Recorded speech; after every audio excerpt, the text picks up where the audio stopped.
Dois-je me préparer à la mort, même si je suis en bonne santé? Thèse, être en bonne santé ne signifie pas que l'on est éternel. C'est manquer de sagesse que de ne pas se préparer à mourir. Antithèse, la santé est l'expression de la vie. Ce serait la ruiner que de se préparer à une mort qu'aucun signe n'annonce. Thèse, même en bonne santé, je dois me préparer à la mort. En effet, c'est agir sagement que de se préparer à la mort. C'est être déraisonnable que d'attendre d'être gravement malade pour y songer. Il ne faut pas oublier que nous sommes tous mortels. Premier argument, se préparer à la mort nous conduit à ne plus la craindre. Platon l'a dit, philosopher c'est apprendre à mourir. Or, ce n'est pas au moment où la mort me dépossède de mes facultés physiques et mentales que je peux me mettre à réfléchir.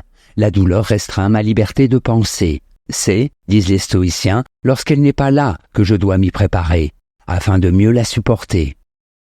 Deuxième argument, se préparer à mourir n'est pas l'œuvre d'un jour. Le mystique allemand Angelus Silesius écrit, dans Le Pèlerin chérubinique, « Meurs avant que tu ne meures, que tu n'aies pas à mourir, quand mourir il te faudra. » Puisque l'homme est conscient de sa propre finitude, il doit commencer, le plus tôt possible, à se détacher des biens terrestres, afin de n'être ni surpris ni inquiété quand la mort se présentera à lui. Troisième argument, penser à la mort, c'est vivre sereinement. Montaigne, dans ses essais, rappelle que le but de notre carrière c'est la mort, c'est l'objet nécessaire de notre visée. Or, se demande-t-il sagement, si elle nous effraie, comment est-il possible d'aller un pas avant sans fièvre? C'est précisément parce que je suis en bonne santé que je dois me préparer à mourir. Je ne dois pas attendre d'être malade pour le faire.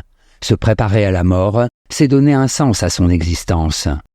Antithèse, si je suis en bonne santé, je n'ai pas à me préparer à la mort.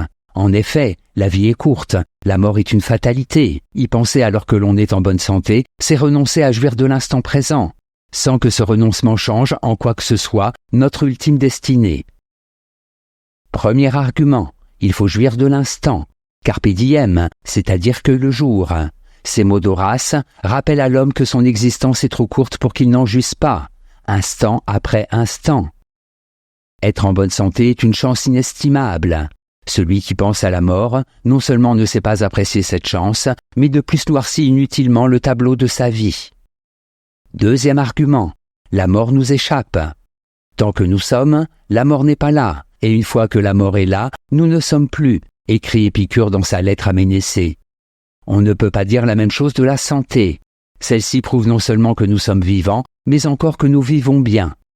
Si la mort nous échappe, le fait d'être bien portant, lui, n'échappe à personne. Troisième argument, la vieillesse ne doit pas nous faire penser à la mort.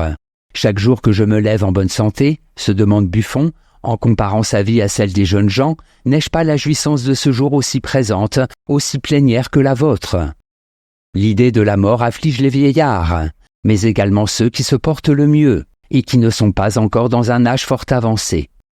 En bref, tant que nous sommes en bonne santé, nous n'avons pas à nous préparer à mourir. Bien au contraire, on doit jouir de ce privilège que nous accorde la nature et qu'elle peut à tout moment nous retirer. Synthèse. La perspective de la mort pourrait mêler à toute vie une délicieuse et odorante goutte de légèreté. Et voilà que vous en avez fait, âme bizarre d'apothicaire, une goutte nauséabonde de poison par laquelle la vie entière tourne au dégoût. Écrit Nietzsche dans Humain trop humain. S'il est sage de se préparer à la mort, même si l'on est en bonne santé, il ne faut pas que l'idée de la mort vienne ternir les instants que l'on vit pleinement parce que l'on est bien portant. Malheureusement, cet heureux équilibre entre préparation à la mort et art de vivre est loin d'être un trait caractérisant notre époque. À croire en une jeunesse éternelle, à rejeter la vieillesse, elle fait de la santé, non un bien dont on doit jouir, mais un capital qu'il s'agit de préserver par tous les moyens. Ainsi, parce que la mort fait tellement peur, parce qu'au lieu de s'y préparer, on préfère l'ignorer, être en bonne santé est devenu l'objet de soucis, de craintes, de calculs. Notez commentaire. Santé. La santé est une notion que Georges Canguilhem définit de façon négative. N'est pas en bonne santé celui qui n'est pas malade, mais celui qui parvient à guérir. La santé exprime les étonnantes ressources adaptatives de la vie. Mais elle ne doit pas faire oublier que tout organisme vivant est appelé à mourir. Citation. La santé est un volant régulateur des possibilités de réaction. La vie est habituellement en deçà de ses possibilités, mais se montre au besoin supérieur à sa capacité escomptée. Être en bonne santé, c'est pouvoir tomber malade et s'en relever. C'est un luxe biologique. Georges Canguilhem, Le normal et le pathologique.